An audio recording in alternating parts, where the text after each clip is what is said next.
My name's Angelo, and welcome to We Want Picks. Every single week, we break down full fight cards. We give you our picks, our bets, and our fantasy plays. So make sure you like this video and subscribe to our channel so you don't miss any of our content. Then we've got Jason Witt fighting Philip Rowe. Jason Witt, 19-7 overall. He's 2-3 in his last 5. Is coming off a win over Brian Barberena. Philip Rowe is 8-3 overall, 4-1 in his last 5. Jason Witt is a wrestler and grinder who is only looking for takedowns and submissions. He has no intention on engaging in a kickboxing match, and that's fine because his stand-up is just okay, and his chin has been questioned in the past. When he gets on top, and I'm saying when and not if, because with averaging more than 6 takedowns per 15 minutes, it is inevitable that he will end up on top. And when he gets there, he has great control and pressure, which he uses to pound away. He's not really going to hunt for submissions, but if you squirm to avoid some of that top pressure, he will sneak something in there and snatch it up.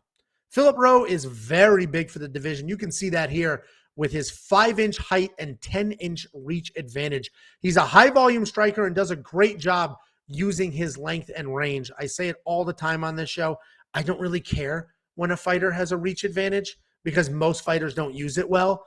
But Philip Rowe is actually one of the few fighters that uses his range really well and that sort of reach advantage really, really well. His ground game is fantastic, but his wrestling could use some work, so he doesn't really get fights there on his own. Rowe's the favorite here, and I totally understand why. He's the better striker.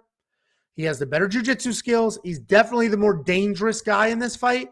But I've seen Rowe struggle to get out from underneath people in the past. And I think Witt's submission defense is solid enough to where he can hang out on top without really getting submitted or being threatened with a submission there. The big question mark is the striking. But I actually think the height difference will benefit Witt because I can see Philip Rowe being too tall, too long, and Jason Witt literally just biting down on his mouthpiece, even though his chin is not fantastic. I can see him just biting down on his mouthpiece and just diving at those legs. And there's plenty of leg to get to because Philip Rowe is so tall. So I like Jason Witt as an underdog in this fight to just shoot relentless takedowns, avoid getting knocked out, avoid submissions on top, and just being super, super busy and riding out a win. So I'm going with the underdog, Jason Witt, in this matchup.